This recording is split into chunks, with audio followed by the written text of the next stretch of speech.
انسان بھروسہ کرتا ہے، دیکھیے آپ، بچے ماں باپ پر بھروسہ کرتے ہیں، بیویاں شوہروں پر بھروسہ کرتی ہیں، پھر ایسا ہوتا ہے کہ کوئی وقت ہوتا ہے کہ یہ بھروسہ ٹوٹنے لگتا ہے۔ انسان آیا بھروسے کے لائق ہے؟ کچھ معاملات میں انسانوں پر اعتماد کرنا پڑتا ہے، اعتماد کا رشتہ ضروری اور لازمی بھی ہے، لیکن جہاں تک کلی طور پر اعتماد کرنے کا تعلق ہے، اللہ کی ذات کے سوا کوئی بھی اس اہل نہیں کہ اس پر توکل کیا جائے۔ حضرت عمر نے ایک بار کہا تھا، نبی صلی اللہ علیہ وسلم کی روایت کے حوالے سے، کہ اگر تم اللہ تعالیٰ پر اسی طرح سے توکل کرو جیسے چڑیاں کرتی ہیں تو اللہ تعالیٰ تمہیں بھی ایسا ہی رزق دے گا جیسے پرندوں کو رزق دیتا ہے، کہ وہ بھوکے پیٹ گھر سے نکلتے ہیں اور بھرے ہوئے پیٹ سے گھر واپس آتے ہیں۔ تو آپ رمضان میں دیکھیے کس طرح سے ہر معاملے میں انسان توکل سیکھتا۔ عین افطار کے موقع پر انسان کو لگتا ہے کہ اب تو اس قابل نہیں رہ گئے کہ آگے قیام اللیل کا سلسلہ جاری رکھ سکے۔ عمومی طور پر لوگوں کے ساتھ یہ معاملہ ہوتا ہے کیونکہ افطار میں بے احتیاطیاں ہوتی ہیں، اور پھر طویل دن بھوکے پیاسے گزارنے کے بعد جس وقت افطار کرتے ہیں تو واقعتاً کبھی پانی اثر انداز ہو رہا ہے، کبھی کھانا انسان بوجھل ہو رہا ہوتا ہے اور اس کا جسم مزمحل ہو رہا ہوتا ہے۔ پھر انسان اپنے رب پر بھروسہ کرتا ہے، اپنے رب سے دعا کرتا ہے اور اللہ تعالیٰ کی جانب سے اسے پھر توفیق مل جاتی ہے۔ لمحے لمحے انسان توکل سیکھتا ہے، کبھی بھوک پیاس برداشت کرتے ہوئے، کبھی قیام اللیل کرتے ہوئے، کبھی اپنی عبادات کے حوالے سے، کبھی اللہ تعالیٰ کی جانب سے جو دوسرے مطالبات ہیں۔ جتنے کام ہم دنیا میں انجام دینا چاہتے ہیں اللہ تعالیٰ کی مدد کے بغیر ممکن نہیں۔ اس لحاظ سے جب ہم دیکھتے ہیں تو جس وقت ہم اللہ تعالیٰ سے دعا مانگتے ہیں تو دراصل ہم اپنا معاملہ اللہ تعالیٰ کے سپرد کر دیتے ہیں۔ جب ہم اپنا معاملہ اللہ تعالیٰ کے سپرد کرتے ہیں تو اللہ تعالیٰ کی جانب سے ہماری مدد بھی کی جاتی ہے، حفاظت بھی کی جاتی ہے، ہمارے معاملات کے لیے اسباب بھی فراہم کیے جاتے ہیں۔ توکل کا ایک بڑا دلچسپ واقعہ ہے، تاریخ اسلامی کا انتہائی اہم واقعہ۔ نبی صلی اللہ علیہ وسلم اور حضرت ابو بکر صدیق پر ایک وقت ایسا بھی آیا کہ سر اٹھا کے جو اوپر دیکھا تو کافروں کے قدم ان کے عین سر کے اوپر تھے۔ حضرت ابو بکر صدیق خوفزدہ ہو گئے اور رسول اللہ سے کہنے لگے اگر انہوں نے نیچے جھانک لیا تو وہ ہمیں دیکھ لیں گے، یعنی وہ تو بو سونکھتے پھر رہے ہیں کہ کسی طرح سے پتا چلے وہ مار ڈالیں گے۔ تو آپ صلی اللہ علیہ وسلم نے حضرت ابو بکر سے کہا کہ ابو بکر تمہارا کیا خیال ہے ان دو کے بارے میں جن کے ساتھ تیسرا اللہ ہو؟ لا تحزن ان اللہ معنا۔ آج اپنے گھروں میں، اپنے معاشرے میں سکون کے ساتھ بیٹھے ہوئے یہ کہنا کتنا آسان، لا تحزن، غم نہ کرو اللہ ہمارے ساتھ ہے۔ موقع پہ پتہ چلتا ہے، جب انسان کسی بڑی مشکل میں ہو اس وقت پتہ چلتا ہے کہ اس کا بھروسہ کیسا ہے۔ تو آپ صلی اللہ علیہ وسلم کا بھروسہ، آپ کا توکل علی اللہ ہمارے لیے بہت بڑی مثال ہے۔ آپ صلی اللہ علیہ وسلم جس وقت غزوہ احد کے لیے نکلنے سے پہلے آپ مشورہ کر رہے تھے، آپ چاہتے تھے کہ جنگ مدینہ کے اندر لڑی جائے، لیکن وہ لوگ جو بدر میں شرکت نہیں کر سکے تھے ان کی خواہش تھی کہ جنگ باہر جا کے لڑی جائے۔ پھر ایسا ہوا کہ آپ ہتھیار پہن کے آئے تو لوگوں کو اپنی غلطی کا احساس ہوا، کہنے لگے کہ ہم جنگ اندر ہی کر لیتے ہیں۔ تو آپ نے فرمایا کہ جب کوئی نبی ہتھیار پہن کے آ جاتا ہے اس کے بعد اس کا فیصلہ بدلا نہیں جاتا. آپ صلی اللہ علیہ وسلم غزوہ احد کے لیے نکلے. غزوہ احد میں مسلمانوں کو شکست بھی ہوئی. آپ نے تیر اندازوں کو اپنی جگہ پہ بھی بٹھایا. انہوں نے تلقین بھی کی کہ یہ درہ نہیں چھوڑنا. انہوں نے درہ چھوڑ دیا. عین موقع پہ رسول اللہ صلی اللہ علیہ وسلم کا ساتھ چھوڑ کر لوگ نکل چکے تھے.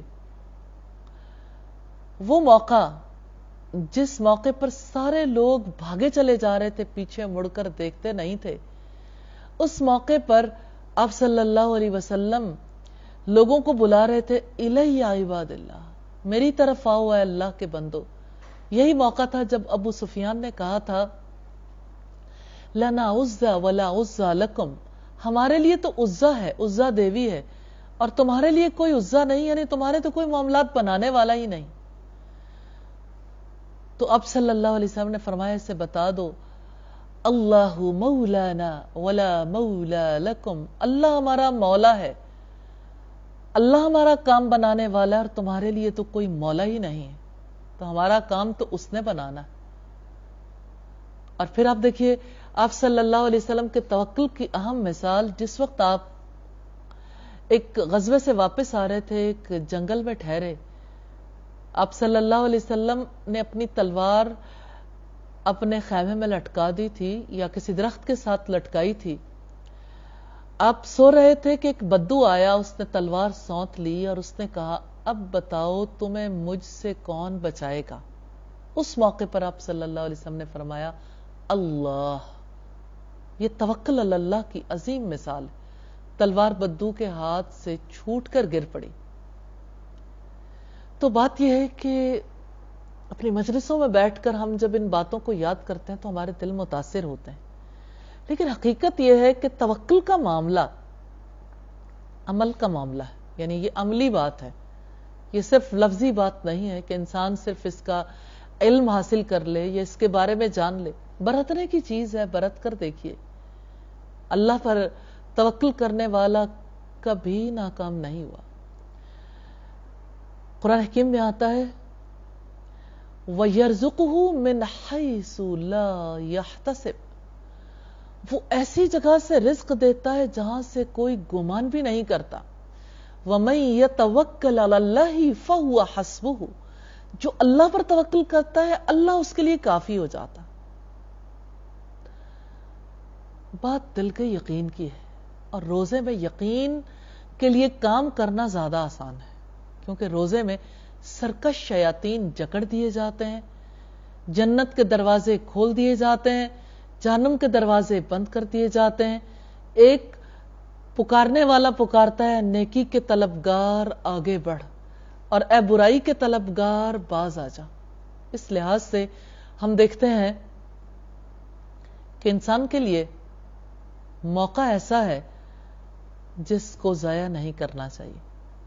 آپ رمضان میں اللہ پر توکل کرنے کا تجربہ کر کے دیکھیے.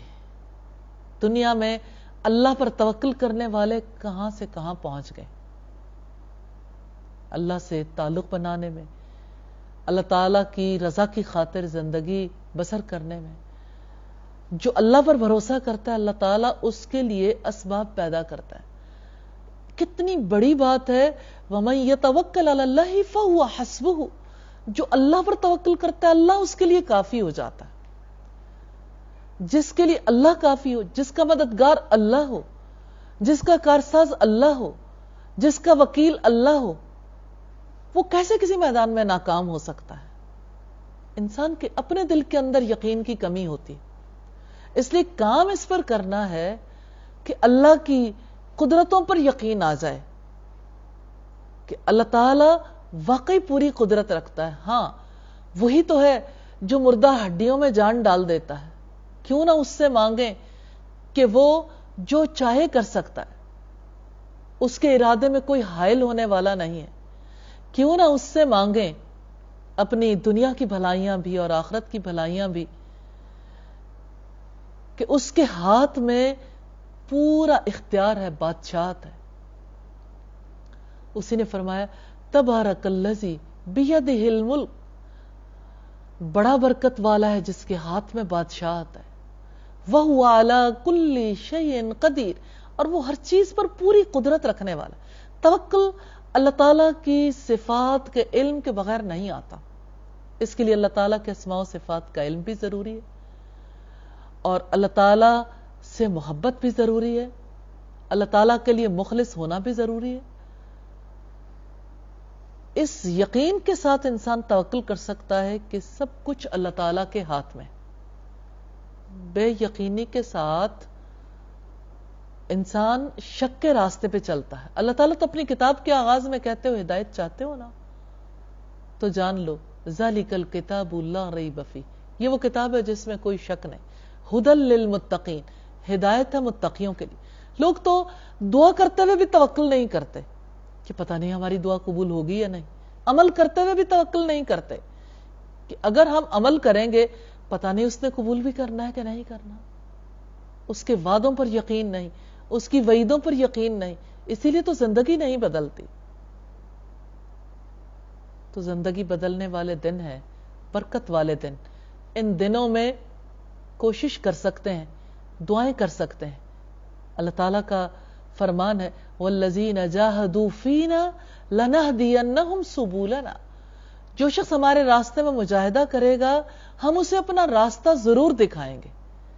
تو اللہ تعالیٰ اپنا راستہ دکھائے گا، آپ آگے بڑھ کے کوشش کیجئے. اور انسان کا توکل یہ مطالبہ کرتا ہے کہ انسان اللہ کے دین پر اعتماد کرے اور اس دین کو اپنے لیے سب سے بڑی نعمت سمجھے اور اس دین کی مخالفت کرنے سے بچے اور اس دین کے مطابق زندگی بسر کرے. یہ یقین رکھے کہ یہ دین ہی میری دنیا و آخرت کی کامیابی کے لیے ناگزیر ہے، یہی کامیابی کا راستہ ہے. اللہ پر توکل کریں گے تو علم حاصل کر سکیں گے، ورنہ سدا یہی کہیں گے ہماری تو یہ ایج ہو گئی، اب کیسے علم حاصل کریں، ہمارے پاس وقت نہیں، کیسے علم حاصل کریں، بچے چھوٹے ہیں کیسے قرآن پڑھ لیں، حدیث پڑھ لیں، کیسے اللہ تعالیٰ کے راستے پہ چلیں. اور لوگوں سوسائٹی کے اندر بڑی چینج آ گئی، بگ چینج. ہم اسلام پریکٹس نہیں کر سکتے، فلاں ماحول میں پریکٹس نہیں کر سکتے، فلاں میں نہیں کر سکتے. وَمَن يَتَوَكَّلْ عَلَى اللَّهِ فَهُوَ حَسْبُهُ، جو اللہ پر توکل کرتا ہے اللہ اس کے لیے کافی ہو جاتا ہے. اللہ تعالیٰ سے دعا ہے کہ اس مہینے میں ہمیں توکل سیکھنے کی توفیق عطا فرمائے، ہمیں اپنے اوپر بھروسہ کرنے کی توفیق عطا فرمائے، ہماری مدد کریں، ہم دل کی اس عبادت کرنے کے قابل ہو جائیں. وآخر دعوانا ان الحمد للہ رب العالمین. السلام علیکم ورحمۃ اللہ وبرکاتہ.